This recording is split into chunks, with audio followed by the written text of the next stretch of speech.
Hello दोस्तों, welcome to my YouTube channel fun in maths.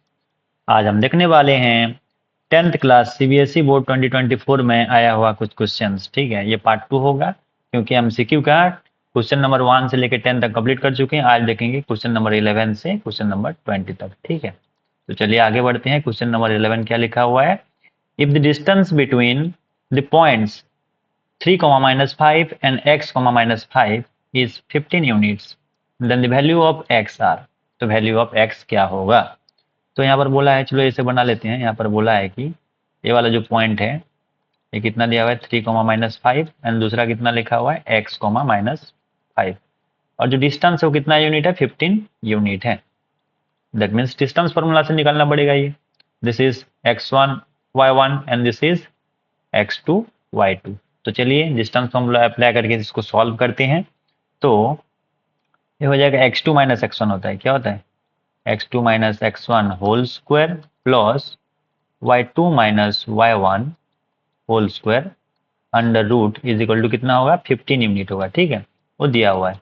तो चलिए x2 कितना है, यहाँ पर x2 कितना है x है, x1 कितना है 3 है, तो x - 3 का whole square plus y2 - y1, y2 कितना है -5 है, y1 कितना है y1 भी -5 है, तो -5 माइनस फिर से -5 होल स्क्वायर अंडर रूट है बाहर है 15 यूनिट। ठीक है, जब ये रूट को बाहर ले जाएंगे तो राइट हैंड साइड में वो स्क्वायर हो जाएगा। ठीक है, तो चलिए रूट को हटा देते हैं और इसका स्क्वायर कर लेते हैं। x - 3 का स्क्वायर कितना हो जाएगा, it will be x square minus 2 into x into 3 plus 3 का स्क्वायर प्लस इसको थोड़ा सॉल्व कर लेंगे तो ये कितना हो जाएगा -5 और ये +5 का होल स्क्वायर और ये रूट है वो बाहर ले जाएंगे अभी। ठीक है, तो ये कितना हो जाएगा 15 का स्क्वायर हो जाएगा।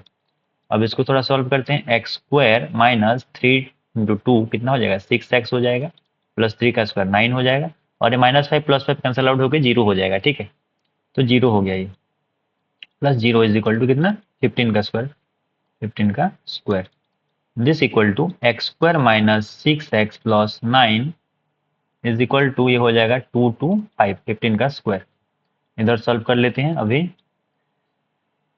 तो ये हो जाएगा x square minus 6x plus nine को जब 2 to 5 को जब अंदर लेके आएंगे तो हो जाएगा -2 to 5, बाहर रह जाएगा 0 which is equal to x square minus 6x and ये हो जाएगा 2 to 5 से 9 माइनस हो जाएगा तो ये हो जाएगा -216 इज इक्वल टू 0। अब क्वाड्रेटिक फॉर्मूला यूज कर लेंगे अभी, क्वाड्रेटिक इक्वेशन का फॉर्मूला रूट निकालने के लिए। ये होता है -b plus minus under root b square minus 4ac divided by 2a।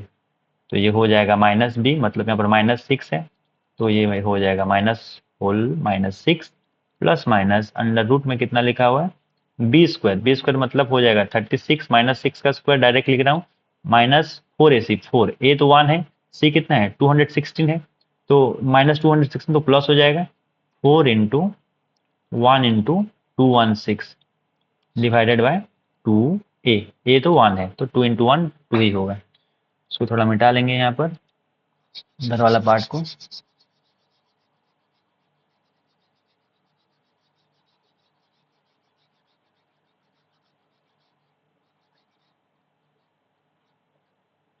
ठीक है, अभी सॉल्व कर लेते हैं। तो ये कितना हो जाएगा माइनस इंटू -6 है तो ये हो जाएगा +6 प्लस माइनस और रूट के अंदर क्या लिखा है 36 प्लस 4 से मल्टीप्लाई करेंगे तो ये हो जाएगा 4 6 जा 24, 4 1 जा 4 प्लस 2 6 हो जाएगा, 4 2 जा 8 डिवाइडेड बाय कितना है 2 6। अच्छा ये इक्वल है, ठीक है, बाहर x है 6 प्लस माइनस 36 प्लस ये कितना हो जाएगा 900, ये हो जाएगा under root 900 by 2 which is equal to 6 plus minus 900 का रूट है तो ये हो जाएगा 30 डिवाइडेड बाई 2 और ये हो जाएगा 6 प्लस 30 एक बार बाई 2 एंड दूसरा हो जाएगा 6 माइनस 30 बाई 2। तो 6 प्लस 30 कितना हो जाएगा 36 बाई 2 एंड दूसरा हो जाएगा कितना 30 से 6 माइनस हो जाएगा तो -24 बाई 2। तो ये पहला वाला कितना हो जाएगा 18 36/2 हो जाएगा 18 एंड दूसरा वाला कितना हो जाएगा -12। तो -12 and 18 will be the roots. तो ये option B will be the correct answer. ठीक है, question number 12, if cos alpha plus beta equal to 0। अच्छा, कॉस का वैल्यू कब जीरो होता है, कौन सा एंगल में जीरो होता है? तो कॉस का वैल्यू जब 90 होता है, लिखा हुआ है cos alpha plus beta is equal to 0। तो ये अल्फा प्लस बीटा जो है कॉस 90 में जीरो होता है, कॉस 90 डिग्री में जीरो होता है। That means alpha plus beta का वैल्यू कितना हो गया, 90 हो गया। तो यहाँ पर लिखा हुआ कितना, cos alpha plus beta by 2 का वैल्यू कितना होगा, cos alpha plus beta by 2 का वैल्यू कितना होगा। That means cos alpha plus beta का वैल्यू 90 है, 90/2 होगा एंड कॉस 90/2 हो जाएगा 45 एंड कॉस 45 का वैल्यू होता है 1/√2, 1/√2। That means answer will be option A. Option A will be the correct answer. आगे बढ़ते हैं, question number 13, a solid sphere is cut into two hemisphere. एक सॉलिड स्फीयर को दो हेमिस्फीयर में डिवाइड कर दिया गया। The ratio of the surface area of sphere to that of two hemispheres taken together. तो यहाँ पर एक स्फीयर है, स्फीयर का जो सरफेस एरिया होता है, दैट इज स्फीयर का सरफेस एरिया, ठीक है, स्फीयर का सरफेस एरिया कितना होता है 4πr² होता है, 4πr²। एंड उसको कट करके जो दो हेमिस्फीयर बनाया गया, दो हेमिस्फीयर मतलब एक हेमिस्फीयर का सरफेस एरिया कितना होगा 3πr² होगा, दो है तो कितना हो जाएगा 6πr² होगा। ठीक है, मतलब 3πr² एंड 3πr², तो ये हो जाएगा 6πr², दोनों को प्लस कर देंगे तो इतना हो जाएगा 6πr²। तो इसका रेशियो कितना होगा बोल रहे हैं यहाँ पर, ratio of the surface area of sphere to that of two hemisphere का बोल रहे हैं। ठीक है, तो दो हेमिस्फीयर मतलब 6πr²। अब ये πr² तो कट हो गया, अब दो से काटेंगे तो 2 2 जा 2 3 जा, that means 2:3। Option C will be the correct answer, 2:3। ठीक है, आगे बढ़ते हैं, question number 14, the middle most observation of every data arranged in order is called.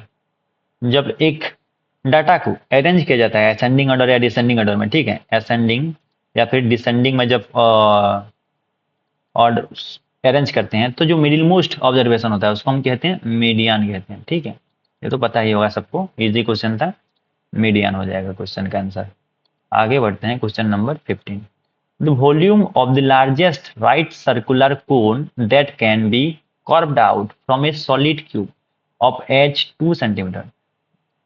अच्छा, यहाँ पर एक क्यूब यहाँ पर बनाया हूँ, देखिए यहाँ पर क्या है, इसका जो एज है, एज कितना बोल रहे हैं, एज 2 सेंटीमीटर का है। ठीक है, 2 सेंटीमीटर का है।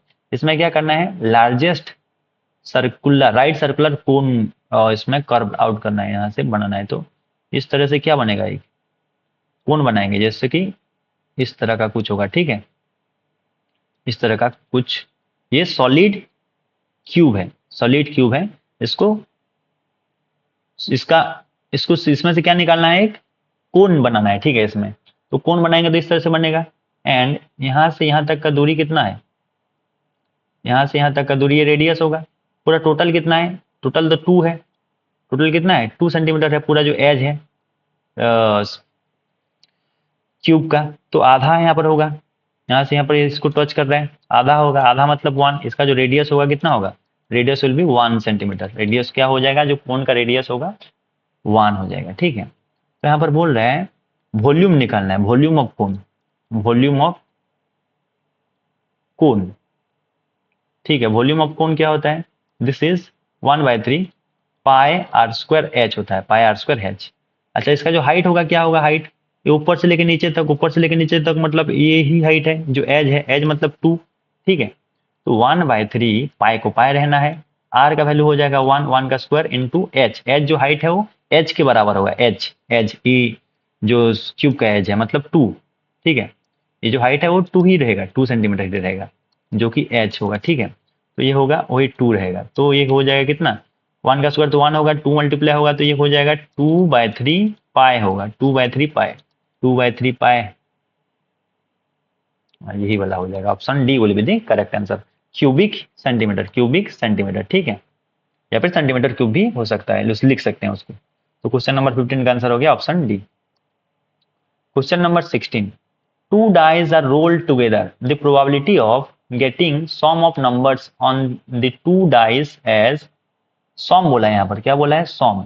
दो डाई रोल किया जा रहा है, मतलब टोटल सैंपल स्पेस 36 तो होता है, ठीक है। तो यहाँ पर सम कितना कितना बोल रहे हैं, 2, 3 एंड 5 सम। तो यहाँ पर सैंपल जो फेवरेबल आउटकम होगा वो बनाएंगे। जैसे कि सम कितना बनाना है, 2 बनाना है। दैट मीन्स हो सकता है कि 1 1 आए, और कुछ आ सकता है क्या, 1 2 तो नहीं आ सकता, 1 1 ही आएगा, तो एक ही होगा। फिर से अगर सम को कितना बनाना है, 3 बनाना है, सम 3, दैट मीन्स 1, 2 आ सकता है, या फिर 2, 1 आ सकता है। इसके अलावा और कुछ नहीं आ सकता। यहाँ पर जो दो आउटकम है दोनों को प्लस करने पर 3 हो रहे हैं, ठीक है।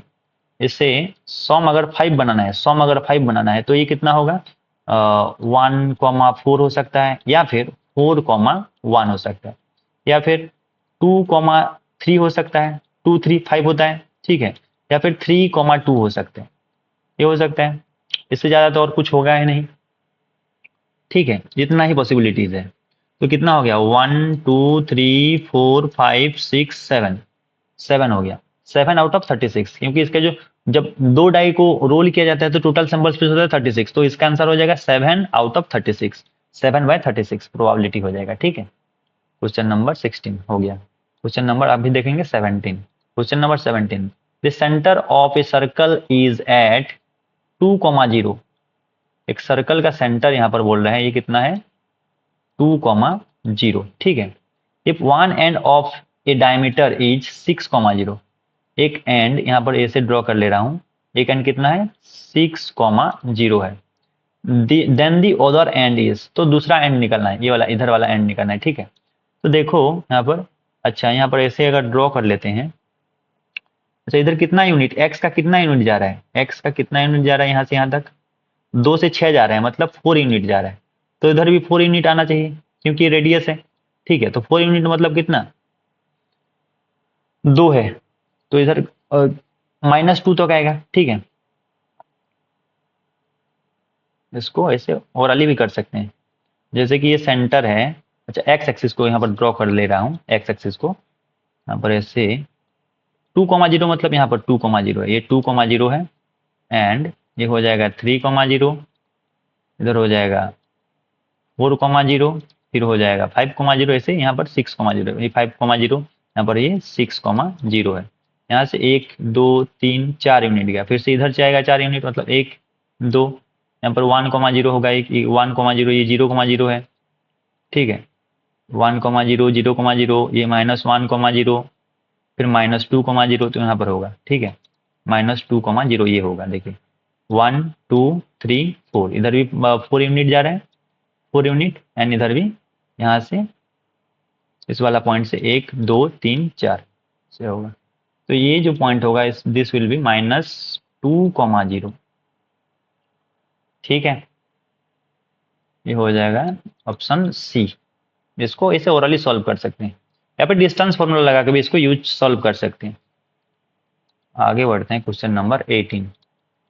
In the given figure graphs of two linear equations are shown. The pair of these linear equations is, यहाँ पर देखेंगे तो दो जो लाइन जा रहा है ये इंटरसेक्टिंग तो नहीं है, तो यूनिक सॉल्यूशन नहीं होगा, ये नहीं होगा, फर्स्ट वाला कैंसिल हो गया, कंसिस्टेंट नहीं है, सॉल्यूशन नहीं है। तो consistent with infinitely many solution, ये भी नहीं होगा, क्योंकि दो लाइन जब एक के ऊपर एक रहता है तो वहां पर इन्फाइनाइटली मैनी सॉल्यूशन होता है, तो यहाँ पर भी ये नहीं होगा। इनकंसिस्टेंट, हाँ इनकंसिस्टेंट तो है, बट ये अगर इसको ध्यान से देखें तो ये आगे जाके मीट करने वाला है, क्योंकि ये पैरेलल नहीं है। तो inconsistent but can be made consistent by extending these lines, इसको अब आगे बढ़ाएंगे तो ये कंसिस्टेंट हो जाएगा। तो inconsistent right now it is inconsistent, but आगे बढ़ाएंगे इसको तो ये मीट कर जाएंगे, आगे ऐसे बढ़ाएंगे तो ये हो जाएगा, मीट हो जाएगा थोड़ा आगे जाके, ठीक है, कहीं पर मीट हो जाएगा, मतलब कंसिस्टेंट हो जाएगा, उसका सॉल्यूशन आएगा। तो option D will be the correct answer. आगे बढ़ते हैं, क्वेश्चन नंबर 19 एंड 20। 19 एंड 20 जो है वो एसर्शन रीजन का होता है, तो एसर्शन को पढ़ लेते हैं पहले। The tangents drawn at the end points of a diameter of a circle are parallel, ये करेक्ट बोला है। जब एक सर्कल में एक डायमीटर ड्रॉ करते हैं, दोनों एंड पे जब टांजेंट ड्रॉ करते हैं तो ये क्या होता है, पैरेलल होते हैं, ठीक है, ये क्या होते हैं, पैरेलल होते हैं। ठीक है, ये करेक्ट है, मतलब ट्रू है ये। रीजन यहाँ क्या दिया हुआ है, diameter of a circle is the longest chord, ये भी ट्रू है, but this is not the correct explanation of assertion. Assertion को ये एक्सप्लेन नहीं कर रहा है। ठीक है, तो यहाँ पर both assertion A and reason R true, but reason R is not the correct explanation of assertion A. तो ये हो जाएगा ऑप्शन बी हो जाएगा। क्वेश्चन नंबर 19 के लिए हो जाएगा ऑप्शन बी। दोनों ट्रू है बट एक्सप्लेन नहीं कर रहा है रीजन जो है। क्वेश्चन नंबर 20 देखते हैं। Assertion, if the graph of A polynomial touches x axis, अगर यहाँ पर बना लेते हैं, ऐसे ड्रॉ कर लेते हैं, ये बोल रहा है कि एक्स एक्सिस को ऐसे टच कर रहा है। ठीक है, एट ओनली वन पॉइंट, एक ही पॉइंट पे टच कर रहा है, एक पॉइंट पे टच कर रहा है, then the polynomial can not be a quadratic polynomial. तो ये बोल रहा है कि क्वाड्रेटिक पोलिनोमियल नहीं होगा। नहीं, ये गलत लिखा हुआ है, ये फॉल्स होगा। ठीक है, फॉल्स क्यों होगा, क्योंकि टच करने पर क्या होता है, equal equal and equal real, two equal real roots होता है, दो ठो टू इक्वल रियल रूट्स होता है, रियल रूट्स होता है। ठीक है, टू इक्वल रियल रूट्स होगा, तो ये हो जाएगा फॉल्स, जो कि क्वाड्रेटिक पोलिनोमियल नहीं होगा बोल रहे। रीजन क्या लिखा हुआ है, ए पोलिनोमियल ऑफ डिग्री एन, जो कि n ग्रेटर देन 1 है, एक से बड़ा है, can have at most n zeros. अगर डिग्री n है तो एटमोस्ट n जीरो होगा, ये ट्रू लिखा हुआ है, ट्रू। ठीक है, तो पहला वाला तो फॉल्स हो गया, तो assertion A is false but reason R is true, A हो जाएगा correct, option D. Question number 20 के लिए हो जाएगा option D. Option D will be the correct answer. ठीक है, थैंक यू।